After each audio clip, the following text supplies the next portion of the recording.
सभी आंगनबाड़ी सेविका सहायिका मिनी बहनों का हमारे आज के इस वीडियो में बहुत बहुत स्वागत है। तो बहनों, बहुत बड़ी खबर निकलकर सामने आ रही है कि प्रधानमंत्री मातृ वंदना योजना का पोर्टल हुआ बंद। तो ये बड़ी खबर है हमारे लिए, तो भाई खुशखबरी भी है, क्योंकि ये भैया बहुत ज़्यादा इसमें तामझाम बहुत ज़्यादा बवाला है। अरे इसको करने से ये पोर्टल जब ट्रेनिंग के दौरान ये ओपन ही नहीं हो रहा था। ये सारे लाभार्थी के आई कांटेक्ट, फिंगरप्रिंट, ये बहुत सारे इसमें झाम होने वाले हैं। हमने सोचा कि लाओ एक फॉर्म सबमिट करते हैं, तो कहा गया कि नहीं, पहले लाभार्थी सामने रहेगा तभी ये फॉर्म सबमिट होगा। तो भैया बहुत ज़्यादा बवाला है, ऐसा नहीं है मिनट ले लीजिए और फॉर्म भर दीजिए, ऐसा बिल्कुल भी नहीं। लाभार्थी सामने हो, उसकी फ़ोटो सामने लाइव समझ लीजिए, इस तरीके से। केवल सुनने में आया, अभी हमने एक भी फॉर्म सबमिट नहीं किए हैं, फिर भी पता नहीं पैसा इतने तामझाम के बाद मिले कि ना मिले। हम तो यही सोच के परेशान हैं। सरकार इतनी अच्छी है कि काम इतना ज़्यादा बढ़ा देती है, पहले लालच दे खिलाएंगे, उसके बाद में क्या देती है, जैसे मक्खी की तरह निकाल कर फेंक देती है हम लोगों को। पैसा चवन्नी नहीं देती, काम सारा करवा लेती है। तो बंद हो जाए ज़्यादा अच्छा है। तो ये खबर कहाँ से निकल कर आ रही है? हमीरपुर।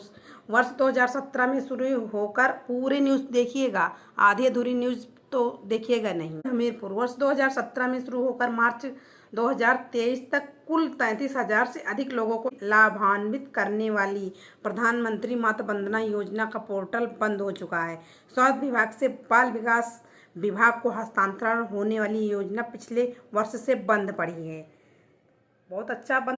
इस संबंध में जिला कार्यक्रम अधिकारी शैलेंद्र प्रताप का कहना है कि योजना का सफल संचालन के लिए आंगनबाड़ी वर्कर को प्रशिक्षण दिया जा रहा है। बिल्कुल दिया जा रहा है, लेकिन प्रशिक्षण के दौरान पासवर्ड डाला तब जाकर खुला। लेकिन अभी ऑनलाइन मैपिंग का कार्य चल रहा है। निदेशालय से पोर्टल के चालू होने के बाद इस योजना पर काम शुरू हो जाएगा। वर्तमान में इस योजना के लाभार्थियों का रिकॉर्ड रजिस्टर्ड में एंट्री किए जा रही हैं। एंट्री तो किए। ऑनलाइन आवेदन न होने से पिछले 1 वर्ष से अब आशा वर्कर अपने क्षेत्र के कार्यकर्ता लाभार्थियों के नाम आज रजिस्टर्ड में नोट कर रहे हैं। वहीं प्रधानमंत्री मातृ वंदना योजना को बाल विकास विभाग में हस्तांतरित होने के बाद आंगनबाड़ी कार्यकर्ताओं को इस योजना की जिम्मेदारी देने के लिए प्रशिक्षण दिया जा रहा है। बिल्कुल दिया जा रहा है। अप्रैल 2022 में इस योजना में बदलाव किए गए और दूसरे बच्चे के रूप में कन्या के जन्म पर धनराशि बढ़ाकर 2 किस्तों में 6,000 रुपये कर दी गई है। 6 वर्ष बाद मार्च 2023 तक इस योजना से जनपद हमीरपुर में करीब 33,000 महिलाओं को लाभ मिला। केंद्र सरकार द्वारा दिए गए लक्ष्य न मिलने के कारण अप्रैल 2023 में इस योजना को स्वास्थ्य विभाग से हस्तांतरित कर बाल विकास विभाग में कर दिया गया।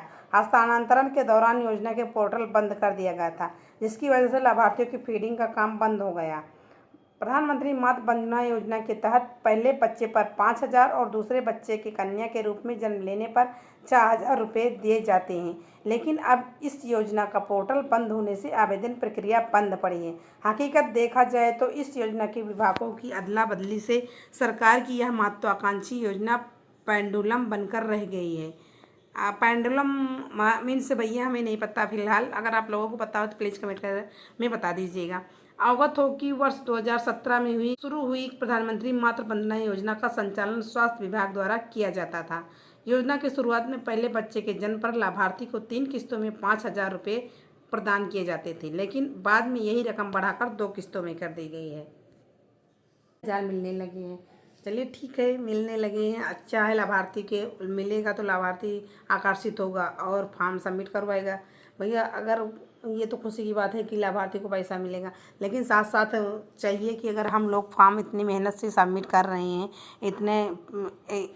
इतने ज़्यादा मैनेज करना पड़ेगा कि इतना सारा कार्य के बाद भी ये कार्य करना पड़ेगा। जिन बहनों को चार्ज का सेंटर है उनके लिए तो और दिक्कत हो जाएगी, कितने सारे लाभार्थी हो जाएंगे। आशा बहु तो केवल ज़्यादा उनको काम नहीं, टीकाकरण 1 दिन रहता था, उसके बाद में पूरा महीने में हमें लगता है सारा महीना तो खाली ही रहता है।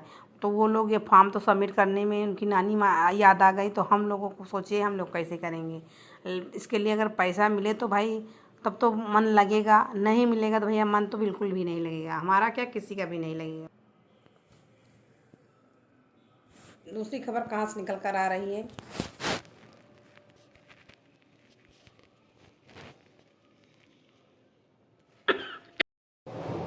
दूसरी खबर देखिए कहाँ निकल कर कहाँ से आ रही है। आंगनबाड़ी में टीकाकरण के बाद 2 मासूमों ने दम तोड़ा। तो भैया टीकाकरण होने के बाद मासूम दम तोड़ेंगे तो ये तो एक जगह है। अगर यही आलम रहा, अगर इसकी सही से इसकी जांच, पहली बात होनी चाहिए कि बच्चे की मौत किन कारणों से हुई। टीका से तो नहीं होगी, ये तो 100% श्योर है। तो इसकी प्लीज़ जांच करवाएं। अगर कोई भी ऐसा देखेगा तो टीका लगवाने से ऐसे भी लोग आनाकानी करते हैं और भी भागेंगे। अगर ये न्यूज़ लाभार्थियों के कानों तक पहुंची तो।